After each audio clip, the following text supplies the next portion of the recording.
എല്ലാ ബഹുമാന്യ സഹോദരി സഹോദരന്മാർക്കും ഒരിക്കൽ കൂടി എൻ്റെ സ്നേഹവന്ദനങ്ങളെ അറിയിക്കുന്നു. ഇന്ന് പലവരും സംസാരിച്ചിട്ടുള്ളത് ആണെങ്കിലും വളരെ അത്യാവശ്യമായ മറ്റൊരു വിഷയമാണ് ഇവിടെ പറയുവാൻ ഞാൻ താല്പര്യപ്പെടുന്നത്. അത് മറ്റൊന്നുമല്ല, പരിശുദ്ധാത്മ സ്നാനത്തോട് ബന്ധപ്പെട്ട് യോഹന്നാൻ സ്നാപകൻ പറഞ്ഞ തീ കൊണ്ടുള്ള സ്നാനത്തെക്കുറിച്ചാണ്. പല ആളുകളും മത്തായിയുടെ സുവിശേഷം 3-ാം അധ്യായത്തിന്റെ 11-ാം വാക്യത്തിൽ സ്നാപക യോഹന്നാൻ പറഞ്ഞ, ഞാൻ നിങ്ങളെ വെള്ളം കൊണ്ട് സ്നാനപ്പെടുത്തുന്നു, എന്നാൽ എന്റെ പിന്നാലെ വരുന്നവൻ നിങ്ങളെ പരിശുദ്ധാത്മാവിലും തീയിലും സ്നാനം കഴിപ്പിക്കും എന്ന് പറഞ്ഞ വാക്യത്തെ തെറ്റായ നിലയിൽ ഗ്രഹിക്കുകയും ആ നിലയിൽ പഠിപ്പിക്കുകയും ചെയ്യുന്നുണ്ട്. വാസ്തവത്തിൽ യോഹന്നാൻ പറഞ്ഞത് എന്താണെന്ന് ഗ്രഹിക്കാൻ കഴിയാത്ത ചില ആളുകളാണ് ഈ നിലയിൽ തെറ്റായ വ്യാഖ്യാനവുമായി മുമ്പോട്ട് പോകുന്നത്. അതുകൊണ്ട് യോഹന്നാൻ പറഞ്ഞ ഈ വചനത്തിന്റെ ശരിയായ അർത്ഥം എന്താണ്? ഈ പറയപ്പെടുന്ന അഗ്നിസ്നാനം അത് വിശ്വാസികൾക്കാണോ അതോ അവിശ്വാസികൾക്കാണോ? എപ്പോഴാണ് ഈ അഗ്നിസ്നാനം നൽകപ്പെടുന്നത്? ആരാണ് അഗ്നിസ്നാനം നൽകുന്നത്? ആർക്കാണ് അഗ്നിസ്നാനം ലഭിക്കുന്നത്? ഇത്യാദി കാര്യങ്ങൾ ദൈവവചനത്തിന്റെ അടിസ്ഥാനത്തിൽ ഒരു സൂക്ഷ്മ പരിശോധനയ്ക്കാണ് ഈ ചെറിയ വീഡിയോയിൽ ഞാൻ ആഗ്രഹിക്കുന്നത്. ഒന്ന്, യോഹന്നാൻ നമ്മുടെ കർത്താവായ യേശു ക്രിസ്തുവിന്റെ മുന്നോടിയായി വന്ന ഒടുവിലത്തെ പ്രവാചകനാണ്. യോഹന്നാൻ പറഞ്ഞു, യഹൂദിയ മരുഭൂമിയിൽ വന്ന് പ്രസംഗിക്കുമ്പോൾ, ഞാൻ നിങ്ങളെ വെള്ളം കൊണ്ട് സ്നാനപ്പെടുന്നു, എന്നാൽ എന്റെ പിന്നാലെ ഒരുവൻ വരുന്നുണ്ട്, അവൻ എന്നേക്കാൾ ബലവാനാകുന്നു, അവന്റെ ചെരുപ്പ് ചുമപ്പാൻ ഞാൻ മതിയായവനല്ല, അവൻ നിങ്ങളെ പരിശുദ്ധാത്മാവിലും തീയിലും സ്നാനം ഏൽപ്പിക്കും. വീശുമുറം അവന്റെ കയ്യിലുണ്ട്, അവൻ കളത്തെ മുറ്റും വെടിപ്പാക്കി ഗോതമ്പ് കളപ്പുരയിൽ കൂട്ടിവെക്കുകയും പതിർ കെടാത്ത തീയിലിട്ട് ചുട്ടുകളയുകയും ചെയ്യും. ഈ വചനഭാഗമാണ് ചില കരിസ്മാറ്റിക് വിശ്വാസികൾ ഫയർ ഫയർ ഫയർ എന്ന് പറഞ്ഞുകൊണ്ട് സ്റ്റേജിൽ അലറി റിസീവ് റിസീവ് റിസീവ് എന്ന് പറഞ്ഞുകൊണ്ടിരിക്കുന്നത്. എന്താണ് ഈ fire fire fire, receive receive receive എന്ന് ഞാൻ സൂചിപ്പിക്കാം. ഇവിടെ രണ്ടു കാര്യങ്ങളാണ് യോഹന്നാൻ പറയുന്നത്. I baptise you in the water, but there comes one after me, he is greater than me and stronger than me, he will baptize you in the spirit also in the fire. എന്റെ പിന്നാലെ വരുന്നത് നിങ്ങളെ പരിശുദ്ധാത്മാവിലും തീയിലും സ്നാനം കഴിപ്പിക്കും. പരിശുദ്ധാത്മ സ്നാനം എന്താണെന്ന് ഇതിനു മുമ്പ് പല പ്രാവശ്യം ഞാൻ വീഡിയോ ചെയ്തിട്ടുള്ളതാണ്. അതുകൊണ്ട് ഈ അഗ്നിസ്നാനത്തെ കുറിച്ചാണ് ഇപ്പൊ പറയാൻ ആഗ്രഹിക്കുന്നത്. ഒരുപറ്റം വിശ്വാസികൾ ചിന്തിക്കുന്നത് പരിശുദ്ധാത്മ സ്നാനത്തോട് ചേർന്ന് ലഭിക്കുന്ന മറ്റൊരു അനുഭവമാണ് അഗ്നിസ്നാനം എന്നാണ്.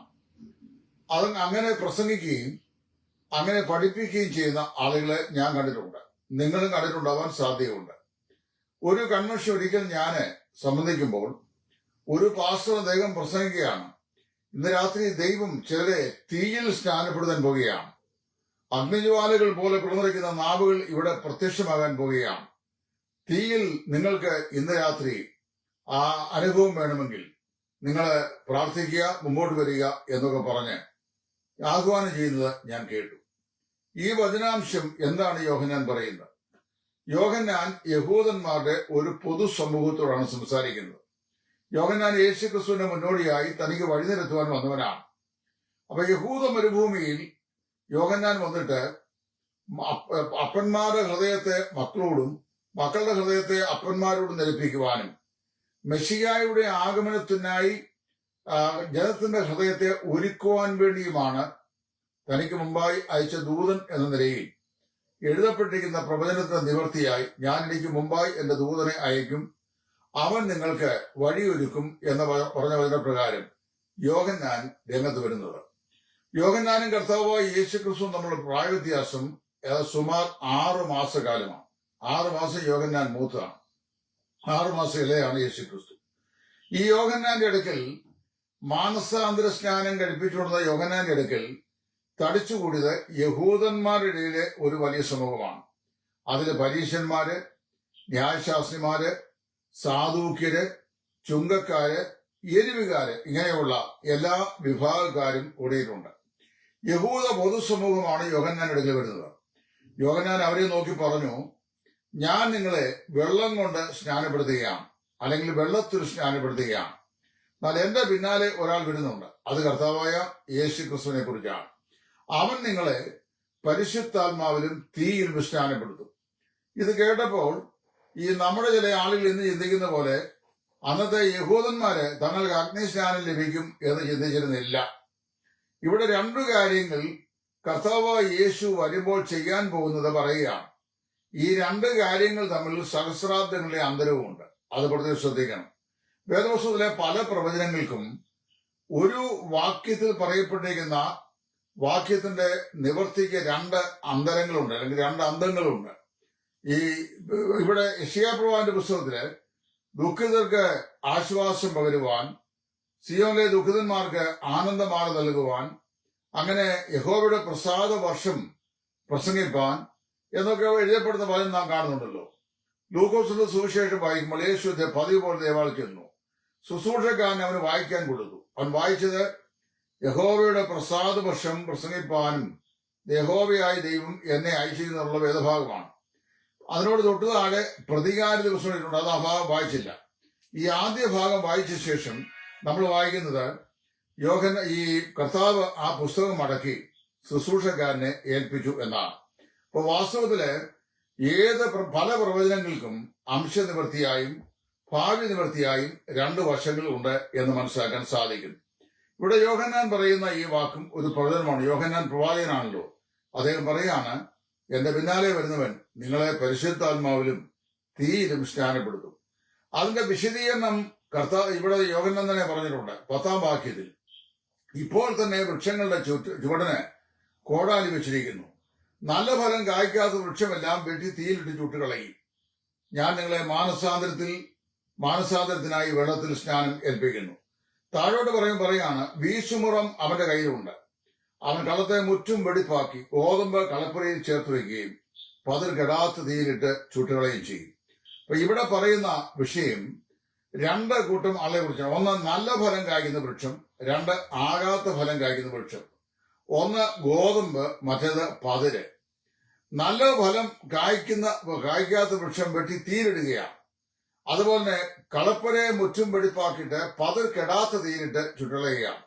യോഹന്നാൻ സംസാരിക്കുന്ന ഈ ആളുകളോട് യോഹന്നാൻ വളരെ സംശുദ്ധവും ലളിതമായ ഭാഷയിൽ പറയുകയാണ്, എന്റെ പിന്നാലെ വരുന്നവനിൽ നിങ്ങൾ വിശ്വസിക്കണം എന്നോട് പറയുകയും ചെയ്തു. പിന്നാലെ വരുന്നവനാണ് രക്ഷയ്ക്കായി വിശ്വസിക്കേണ്ടത്. ഞാൻ നിങ്ങളെ മാനസാന്തരത്തിനായി സ്നാനപ്പെടുത്തുക മാത്രമാണ് ചെയ്യുന്നത്. അപ്പൊ അവരോട് പറഞ്ഞു, എന്റെ പിന്നാലെ വരുന്നവരിൽ വിശ്വസിക്കുന്നവർക്ക് എന്തോ ലഭിക്കും? അവർ നല്ല ഫലം കായ്ക്കുന്ന വൃക്ഷങ്ങളായി തീരും. 2, അവരെ ഗോതമ്പ് പോലെ അവരെ പാറ്റി കളപ്പുരയിൽ ചേർത്ത് വയ്ക്കും. ഇവിടെ കർത്താവിനുള്ളവരെ കർത്താവ് കൊടുത്തിരിക്കുന്ന കാര്യമാണ് ഈ പറയുന്നത്. എന്നാൽ ആകാത്ത ഫലം കായ്ക്കുന്നവർ, അതായത് മാനസാന്തരപ്പെടാത്തവർ, രക്ഷിക്കപ്പെടാത്തവർ, അവരെ വേണ്ടി തീയിൽ ഇട്ട് ചുട്ടുകളയും. അതുപോലെ തന്നെ പറയുകയാണ്, പതിർ കെടാത്ത തീയിൽ ഇട്ട് ചുട്ടുകളയും. അപ്പം ഗോതമ്പും പതിരുമായി ഈ കളത്തെ വീശി വെടിപ്പാക്കുന്നു. ഗോതമ്പ് കളപ്പുരയിൽ ചേർത്ത് വെക്കുന്നു, പതിർ കെടാത്ത തീയിലിട്ട് ചുട്ടുകളയുന്നു. ഒറ്റവാക്കിൽ പറഞ്ഞു കഴിഞ്ഞാൽ, ഗോതമ്പ് കളപ്പുരയിൽ ചേർത്ത് വെക്കുന്ന പ്രവൃത്തിയാണ് പരിശുദ്ധാത്മ സ്നാനം. അത് ലഭിക്കുന്നത് തന്റെ പിന്നാലെ വരുന്ന കർത്താവായ യേശു ക്രിസ്തുവിൽ വിശ്വസിക്കുന്നവർക്കാണ്. പതിർ കെടാത്ത തീയിലിട്ട് ചുട്ടുകളയുന്നതാണ് ശിക്ഷാവധി അല്ലെങ്കിൽ നരകം. അത് കർത്താവായ യേശു ക്രിസ്തുവിൽ വിശ്വസിക്കാത്തവർക്ക് ലഭിക്കുന്ന ഫലമാണ്. ഇനി ഞാന് അതിന്റെ വിശദാംശങ്ങളിലേക്ക് കൂടുതൽ വരേണ്ട ആവശ്യമില്ല.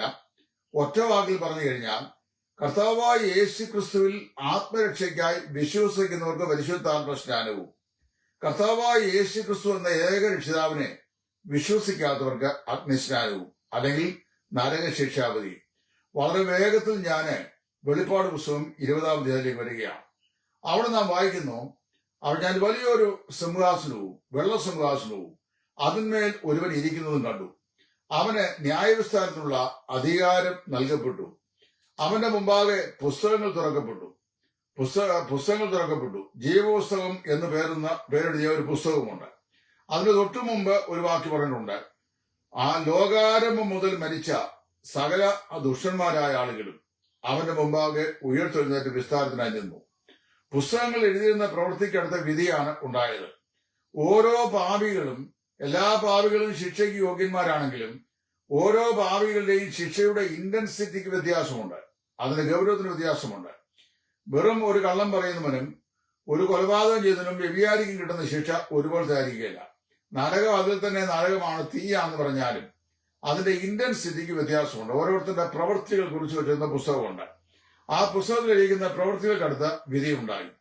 എന്നാൽ വളരെ വ്യക്തമായി അവിടെ പറയുന്നു, ജീവപുസ്തകത്തിൽ പേരെഴുതി കാണാത്ത ഏവനെയും തീപ്പൊയ്കയിൽ തള്ളിയിട്ടു. വെളിപ്പാട് 20:14. ഈ തീപ്പൊയ്ക രണ്ടാം മരണം. ഇവിടുത്തെ പറയപ്പെടുന്ന അഗ്നിസ്നാനം എന്ന് പറയുന്നത് അതാണ്. യോഹന്നാൻ ഇത് പ്രസംഗിച്ചത് കർത്താവായ യേശു ക്രിസ്തുവിന്റെ പരസ്യ ശുശ്രൂഷയ്ക്ക് തൊട്ടു മുമ്പാണ്. കർത്താവായ യേശു പരസ്യ ശുശ്രൂഷ ചെയ്ത് അവൻ സ്വർഗരാജ്യത്തിലേക്ക് മടങ്ങിപ്പോയിട്ട് ഇപ്പോൾ 2026 വർഷങ്ങൾ കഴിഞ്ഞു. 2026 വർഷങ്ങൾക്ക് മുമ്പാണ് യോഹന്നാൻ പറയുന്നത്, എന്റെ പിന്നാലെ ഒരുവൻ വരുന്നുണ്ട്, അവനിൽ നിങ്ങൾ വിശ്വസിക്കണം, അവൻ എന്നേക്കാൾ ബലവാനാണ്, അവന്റെ ചെരുപ്പിന്റെ വാറഴിപ്പാൻ ഞാൻ യോഗ്യനല്ല. ഇത് കർത്താവായ യേശു ക്രിസ്തുവിനെ കുറിച്ചാണ്. അവനിൽ വിശ്വസിക്കുന്നവർക്ക് എന്ത് ലഭിക്കും? പരിശുദ്ധാത്മ സ്നാനം ലഭിക്കും. അത് ശരിയാണ്. നമ്മൾ തിരുവഴുത്തിൽ അങ്ങനെയാണ് വായിക്കുന്നത്. പരിശുദ്ധാത്മ സ്നാനം രക്ഷിക്കപ്പെടുന്ന ഒരു വ്യക്തിയെ കർത്താവായ യേശു ക്രിസ്തുവിന്റെ മാർമിക ശരീരമായ സാർവത്രിക സഭയോട് ചേർക്കുവാൻ കർത്താവായ യേശു നമ്മുടെ ആത്മമണ്ഡലത്തിൽ ചെയ്യുന്ന അദൃശ്യമായ ഒരു പ്രവൃത്തിയാണ്. പുനരുദ്ധാനം ചെയ്ത കർത്താവായ യേശുവിൽ വിശ്വസിക്കുന്ന ഒരു പാപിയെ തന്റെ ശരീരമായ സഭയുടെ അംഗമാക്കി തീർക്കുവാൻ അവനെ പരിശുദ്ധാത്മാവിൽ നിമജ്ജനപ്പെടുത്തുന്നു. ഇതിനെ ആത്മസ്നാനം എന്ന് പറയുന്നു. 1 കൊരിന്ത്യർ 12-ാം അധ്യായത്തിന്റെ 13-ാം വാക്യമാണ് അതിന്റെ വിശദീകരണം. യഹൂദന്മാരോ യവനരോ ദാസരോ സ്വതന്ത്രരോ നാം എല്ലാവരും ഏക ശരീരം ആകുമാറ് ഒരേ ആത്മാവിനാൽ സ്നാനമേറ്റും ഒരേ ആത്മാവിനെ പാനം ചെയ്തും ഇരിക്കുന്നു. ഏകാത്മസ്നാനം, ഏകാത്മപാനം, അതിന്റെ കാരണം ഏക ശരീരമാക്കുക എന്നുള്ളതാണ്. രക്ഷിക്കപ്പെടുന്ന യഹൂദനെയും രക്ഷിക്കപ്പെടുന്ന യവനായനെയും ക്രിസ്തു ശരീരത്തിലാക്കി തീർക്കാൻ വേണ്ടി കർത്താവ് നൽകുന്ന പ്രവൃത്തിയാണ് ആത്മസ്നാനം. അത് രക്ഷിക്കപ്പെട്ടവർക്ക് മാത്രമേ ലഭിക്കുകയുള്ളൂ. രക്ഷിക്കപ്പെട്ട എല്ലാവർക്കും ആത്മസ്നാനം ഉണ്ടെന്നാണ് തിരുവെടുത്ത് പറയുന്നത്. എന്നാൽ രക്ഷിക്കപ്പെടാത്തവർക്ക് ലഭിക്കുന്ന സ്നാനമാണ് അഗ്നിസ്നാനം. അതാണ് വെളിപ്പാട് 20:14 വായിക്കുന്നത്. മത്തായി 3:14-13 മുതലുള്ള വാക്യങ്ങൾ പറയുന്നത് തന്നെയാണ്. അവൻ വീശുമുറം അവന്റെ കയ്യിലുണ്ട്. അവൻ കളത്തെ മുറ്റും വെടിപ്പാക്കി ഗോതമ്പ് കളപ്പുരയിൽ ചേർത്ത് വയ്ക്കുകയും പതിർ കെടാത്ത തീയിലിട്ട് ചുട്ടുകളയും ചെയ്യും. ഗോതമ്പ് കളപ്പുരയിൽ ചേർത്ത് വയ്ക്കുന്ന പ്രവൃത്തിയാണ് പരിശുദ്ധാത്മ സ്നാനം. പതിർ കെടാത്ത തീയിലിട്ട് ചുട്ടുകളയുന്നതാണ് അഗ്നിസ്നാനം. ഇത് മനസ്സിലാക്കാൻ കഴിയാതെയാണ് ഈ സ്റ്റേജിൽ വന്നിട്ട് ഫയർ ഫയർ ഫയർ എന്ന് പറഞ്ഞുകൊണ്ട് ഈ പാസ്റ്റേഴ്സ് അലറുന്നത്. ഒരു രാത്രി മുഴുവനും 2 രാത്രി മുഴുവനും 1 ആണ്ട് മുഴുവനും അലറിയാലും ദൈവം രക്ഷിക്കപ്പെട്ട ദൈവമക്കൾക്ക് അഗ്നിസ്നാനം നൽകിയില്ല. ഉദാഹരണം പറയാം. ഒരു വീട്ടിലെ ഒരു കൊച്ചുകുഞ്ഞ്, അതിന് 3 വയസ്സ് 3.5 വയസ്സ് പ്രായമുണ്ട്. 3.5 വയസ്സ് പ്രായമുള്ള ഈ കൊച്ചുകുഞ്ഞ് അതിന്റെ അമ്മ പച്ചക്കറി അരിഞ്ഞുകൊണ്ടിരിക്കുകയായിരുന്നു, വെളിച്ചുള്ള കട്ടിക്കൊണ്ടിരിക്കുകയായിരുന്നു, മൂർച്ചുള്ള കത്തികൊണ്ട്. പിച്ചാത്തിതായോ എന്ന് പറഞ്ഞുകൊണ്ട് നിലവിളിച്ചു. പിച്ചാത്തിതായോ എന്ന് പറഞ്ഞ് കൊച്ചു നിലവിളിച്ചപ്പോൾ അമ്മ ആ കൊച്ചിന് പിച്ചാത്തി കൊടുത്തില്ല. ഈ കൊച്ച് ദീർഘ സമയം എനിക്ക് പിച്ചാത്തിതായോ പിച്ചാത്തിതായോ എന്ന് പറഞ്ഞ് നിലവിളിച്ചു. പക്ഷെ അമ്മ അത് കൊടുത്തില്ല, കൊടുക്കുകയുമില്ല. അമ്മയ്ക്കറിയാം മൂർച്ചയുള്ള ഈ കത്തി 3.5 വയസ്സ് പ്രായമുള്ള കുഞ്ഞിന്റെ കൊടുത്താൽ അത് ശരീരം വെട്ടിമുറിക്കും. ഒരുപക്ഷെ കുഞ്ഞ് മരിച്ചു പോകാനും സാധ്യതയുണ്ട്. ഈ അപകടം മനസ്സിലാക്കി അമ്മ ഒരിക്കലും ഈ കത്തി കൊടുക്കുകയില്ല. ഇങ്ങനെ വളരെ കരഞ്ഞ് ഈ കുഞ്ഞ് കിടന്നങ്ങ് ഉറങ്ങി. സന്ധ്യയായി കഴിഞ്ഞപ്പോൾ അതിന്റെ അച്ഛൻ വന്നു. അച്ഛൻ വന്നപ്പോൾ അച്ഛന്റെ ശബ്ദം കേട്ട ഉടനെ ഈ കൊച്ച് ഞെട്ടി ഉണർന്നിട്ട് കൊച്ച് ഉടനെ പറയാണ്, കരയാൻ തുടങ്ങി. ഉടനെ അച്ഛൻ ചോദിച്ചു, എന്തിനാണ് ഈ കുഞ്ഞ് കരയുന്നത്? അവ തള്ള പറഞ്ഞു, പിന്നെ ഇതിനോട് പിച്ചാത്തി ചോദിച്ചു, ഞാൻ കൊടുത്തില്ല, അതിനാണ്. അപ്പൊ എന്നറിയാമോ, ഈ അപ്പം ചെന്നിട്ട് ഈ കൊച്ചിന്റെ അലമുറയിട്ട ശബ്ദം സഹിക്കാൻ വയ്യാതെ, ചെവിയുടെ കല്ല് പൊട്ടിപ്പോകുന്ന ശബ്ദം സഹിക്കാൻ വേണ്ടിട്ട് മൂർച്ചയില്ലാത്തൊരു പഴയ വെട്ടരുവ കൊണ്ടുവന്ന് ഈ കൊച്ചിലേക്ക് കൊടുത്തു. അപ്പൊ ഈ കൊച്ചു പറയാണ്, എനിക്ക് ഇന്നലെ പിച്ചാത്തി വേണം, ഇന്നലെയാണെന്ന് കരഞ്ഞത്, ഇന്നലെ പിച്ചാത്തി വേണം എന്ന് പറഞ്ഞ പോലെ ഈ സ്റ്റേജിൽ വന്നിട്ട് ചില പാസ്റ്റർമാര് ഫയർ ഫയർ ഫയർ എന്ന് പറഞ്ഞുകൊണ്ട് വിശ്വാസത്തെ കളിപ്പിക്കുന്നത്. രക്ഷിക്കപ്പെട്ട ഒരു വിശ്വാസിക്കും ഈ അഗ്നിസ്നാനം ലഭിക്കുകയില്ല. അഗ്നിസ്നാനം ആർക്കാണെന്ന് വളരെ വ്യക്തമായി യോഹന്നാൻ പറഞ്ഞു. ആർക്കാണ്? ഇപ്പോൾ തന്നെ വൃക്ഷത്തിന്റെ ചുവടിന് കോടാലി വീശുന്നു. ആകാത്ത ഫലം കായ്ക്കുന്ന വൃക്ഷങ്ങളെ എല്ലാം വെട്ടി തീയിലിട്ട് കൊള്ളുകയും. അപ്പൊ ആകാത്ത ഫലം കായ്ക്കുന്ന ദുഷ്ടന്മാരാണ്. അവരെക്കുറിച്ച് വളരെ വ്യക്തമായി ദൈവം പറഞ്ഞു, കാറ്റ് പാറ്റുന്ന പതർ പോലെ എത്ര എന്ന് 2-ാം സംഘങ്ങളിൽ പറഞ്ഞിട്ടുണ്ട്, 1-ാം സംഘങ്ങളില്ല. അപ്പോൾ ശ്രദ്ധിക്കുക, അവിടെ കർത്താവിന്റെ ന്യായാസം മുമ്പാകെ, അതായത് വെള്ളസിംഹാസന ന്യായാസം മുമ്പാകെ ലോകസ്ഥാപനം മുതൽ രക്ഷിക്കപ്പെടാത്ത, വീണ്ടെടുക്കപ്പെടാത്ത സകല മനുഷ്യരും എഴുന്നേറ്റ് പ്രത്യക്ഷയാകും. അങ്ങനെ കർത്താവ് ന്യായാധിപനായി തന്റെ സിംഹാസനത്തിലിരിക്കും. വിശുദ്ധ യോഹന്നാന്റെ സുവിശേഷം 6 കർത്താവായ യേശു ഇപ്രകാരം പറഞ്ഞു, എല്ലാവരും പിതാവിനെ ബഹുമാനിക്കുന്ന പോലെ പുത്രനെയും ബഹുമാനിക്കേണ്ടതിന് പിതാവ് ആരെയും ന്യായം വിധിക്കാതെ ന്യായവിധിയെല്ലാം പുത്രനെ ഏൽപ്പിച്ചിരിക്കുന്നു. കർത്താവായ യേശു ക്രിസ്തു വെള്ള സിംഹാസനം ഇരുന്നുകൊണ്ട് തന്റെ മുമ്പാകെ ആവാലവൃത്തം മരിച്ചടക്കപ്പെട്ടവരായി ആയ ആളുകൾ ഉയർത്തെഴുന്നേറ്റ് അവന്റെ മുമ്പാകെ നിൽക്കുമ്പോൾ അവരുടെ ജീവിതത്തിന്റെ വൃത്താന്തങ്ങൾ എഴുതിക്കുന്ന പുസ്തകങ്ങൾ പ്രകാരം ന്യായം വിധിക്കും. ഒരു പുസ്തകം തുറന്നു നോക്കും, പ്രത്യേകിച്ച് അതിന്റെ പേര് ജീവന്റെ പുസ്തകം എന്നാണ്. അവിടെ വെളിപ്പാട് 20:14 വായിക്കുന്നത്, എന്നാൽ ജീവപുസ്തകത്തിൽ പേരെഴുതി കാണാത്ത ഏവനെയും തീപ്പൊയ്കയിൽ തള്ളിയിട്ടു. ഈ തീപ്പൊയ്ക 2ാമത്തെ മരണം. ഇനിയും നിങ്ങൾ തീരുമാനിക്കണം, നിങ്ങൾക്ക് അഗ്നിസ്നാനം വേണോ വേണ്ടയോ എന്ന്.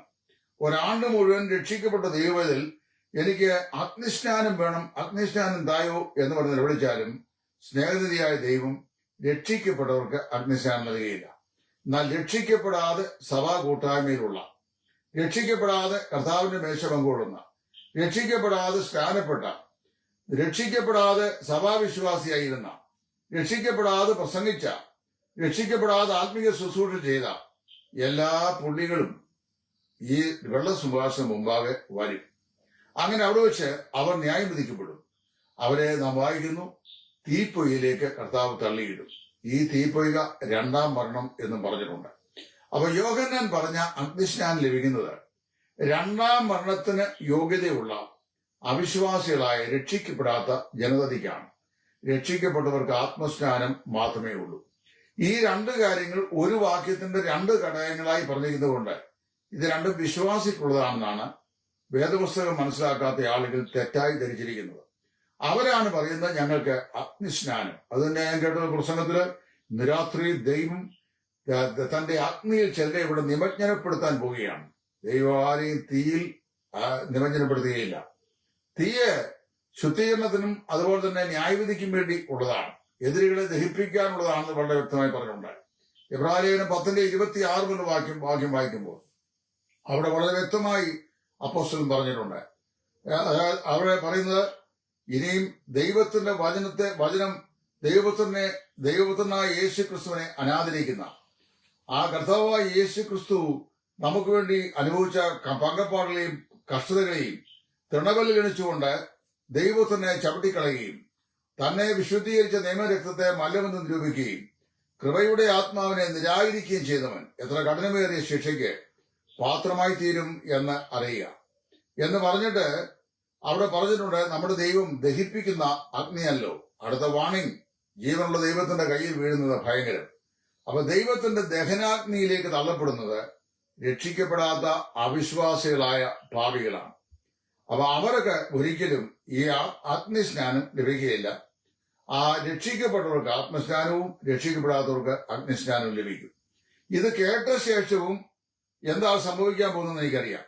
ഇത് കേട്ട ശേഷവും പറയും, വളറങ്കാരുടെ ഉപദേശം പഠിപ്പിക്കുക, ഞങ്ങൾ അങ്ങനെ വിശ്വസിക്കുകയില്ല, അഗ്നിസ്നാനം ഞങ്ങളുടെ അനുഭവമാണ്. ഇത് മാത്രമല്ല, ഞങ്ങൾ ഉപവസിച്ച് പ്രാർത്ഥിക്കുമ്പോൾ ശരീരത്തോട് വലിയ ചൂട് അനുഭവപ്പെട്ടു എന്നൊക്കെ എന്നോട് ചില പറഞ്ഞിട്ടുണ്ട്. ഉപവസിച്ച് പ്രാർത്ഥിച്ചാൽ ശരീരത്തിന് ചൂട് അനുഭവപ്പെടുകയില്ല.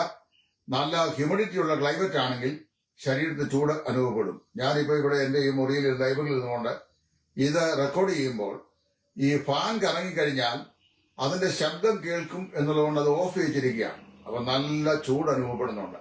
അത് പരിശുദ്ധാത്മാവ് കയറിയതുകൊണ്ടല്ല, പിന്നെ അഗ്നിസ്നാനം ലഭിച്ചുകൊണ്ടുമല്ല, ഇവിടെ ഈ ഫാൻ ഇടാതിന്റെ കീഴിൽ ഇരിക്കുന്നതുകൊണ്ടാണ്. അതുകൊണ്ട് ഞാൻ ഇവിടെ നിർത്തുകയാണ്. രക്ഷിക്കപ്പെട്ട എല്ലാ ദൈവമക്കൾക്കും ആത്മസ്നാനമുണ്ട്, ആത്മസ്നാനത്താൽ അവർ ക്രിസ്തുവിന്റെ മാർമിക ശരീരത്തിന്റെ അവയവങ്ങളായി മാറ്റപ്പെട്ടിരിക്കുന്നു. അതൊരിക്കൽ മാത്രമായി സംഭവിക്കുന്ന കാര്യമാണ്. ആത്മസ്നാനത്തിന്റെ വിശദീകരണം പറയുമ്പോൾ രണ്ട് വ്യാഖ്യാനമുണ്ട്. ഒന്ന്, ഹിസ്റ്റോറിക്കലി പെന്തക്കോസ്താണല്ലോ സംഭവിച്ചുവെന്നും അന്നുണ്ടായ സഭയോട് രക്ഷിക്കപ്പെട്ട വിശ്വാസികളെ പരിശുദ്ധാത്മാവ് ചേർക്കുന്നുവെന്നും അല്ല, ഓരോ വിശ്വാസിയും രക്ഷിക്കപ്പെടുമ്പോൾ പരിശുദ്ധാത്മാവിൽ അവനെ കർത്താവ് നിമജ്ജനപ്പെടുത്തി ക്രിസ്തുവിന്റെ ശരീരത്തോട് ചേർക്കുന്നെന്നും വ്യാഖ്യാനമുണ്ട്. രണ്ടായാലും തകരാറൊന്നുമില്ല. എന്നാൽ അഗ്നിസ്നാനം ഒരിക്കലും വിശ്വാസിക്കില്ല. ആരും തെറ്റായി ചിന്തിക്കരുത്, പ്രതീക്ഷിക്കരുത്. രക്ഷിക്കപ്പെട്ട ഒരുവൻ 10,000 കൊല്ലം പ്രാർത്ഥിച്ചാലും സ്നേഹനിധിയായ ദൈവം അവൻ അഗ്നിസ്നാനം നൽകുകയില്ല. എന്നാൽ രക്ഷിക്കപ്പെടാത്തവന് കാലാന്ത്യത്തിൽ, യുഗാന്ത്യത്തിൽ, ദൈവസഭ എടുക്കപ്പെട്ട ശേഷം 1000 ആണ്ട് വാഴ്ചയുടെ അന്ത്യഭാഗത്തിൽ കർത്താവ് യെരൂശലേമിൽ വെച്ച് അക്ഷരീയമായ വെള്ളസിംഹാസനം സ്ഥാപിക്കുകയും ആ വെള്ളസിംഹാസനം മുമ്പാകെ രക്ഷിക്കപ്പെടാത്തവരുടെ ആത്മാക്കൾ ഉയർത്തെഴുന്നേൽക്കുകയും അവരാപാലവൃത്തം അവരുടെ പ്രവൃത്തിയെ പരിശോധിക്കപ്പെടുകയും അവരുടെ പേര് ജീവസ്വരുണ്ടോ എന്ന് തീരുമാനിക്കപ്പെടുകയും ഇല്ല എന്നവരെ ബോധ്യപ്പെടുത്തിയ ശേഷം നിത്യ നരകാഗ്നിയിലേക്ക് അവരെ എറിഞ്ഞുകളയുകയും ചെയ്യും. അവിടെ കർത്താവ് പറഞ്ഞു, അവരുടെ പുഴു ചാകുന്നില്ല, തീ കെടുന്നില്ല, എല്ലാവരും തീയാൽ ഉപ്പിടപ്പെടും. നിത്യ നരകാഗ്നിയിലേക്ക് പാപിയായ മനുഷ്യനെ നിത്യമായി ദൈവം ഏൽപ്പിച്ചു കൊടുക്കുന്ന അതിഭയാനകമായ അനുഭവമാണ് അഗ്നിസ്നാനം. ഇപ്പോഴെങ്കിലും ഇത് മനസ്സിലാക്കുക. വചനം വളരെ തെളിവായി തന്നെ ഇതൊക്കെ എഴുതിയിട്ടുണ്ട്. പിന്നെ ചില പ്രജുഡീസസ് ഡോക്ടറിൻ സംബന്ധിച്ച് മനസ്സിൽ താലോലിക്കുന്ന ആളുകൾക്കാണ് ഈ വക കാര്യങ്ങളെക്കുറിച്ച് വേണ്ടത്ര പരിജ്ഞാനം ഇല്ലാത്തത്. നിങ്ങൾക്ക് ഈ വിഷയം സംബന്ധിച്ച് തുടർന്ന് എന്തെങ്കിലും സംശയം ഉണ്ടെങ്കിൽ ദയവായി എന്നെ കോൺടാക്ട് ചെയ്യാം. എന്റെ നമ്പർ 9995715708. അത് വാട്സാപ്പ് നമ്പറുമാണ്. നിങ്ങളുടെ സംശയങ്ങൾ ഈ വാട്സാപ്പ് നമ്പറിൽ 9995715708 നിങ്ങൾ എഴുതിയിടുക. ഒന്നിൽ വോയിസ് ഇടുക, അല്ലെങ്കിൽ എഴുതിയിടുക. ഞാൻ നിങ്ങൾക്ക് കൃത്യമായി എത്ര പ്രാവശ്യം വേണമെങ്കിലും മറുപടി തരുന്നതാണ്. ദൈവം നിങ്ങളെ അനുഗ്രഹിക്കട്ടെ. ക്രിസ്തുവിൽ നിങ്ങളുടെ കൂട്ടുസഹോദരൻ സുവിശേഷൻ ടൈറ്റസ് ഫ്രോം ഇടയാറുണ്ട്. Thank you. God bless U.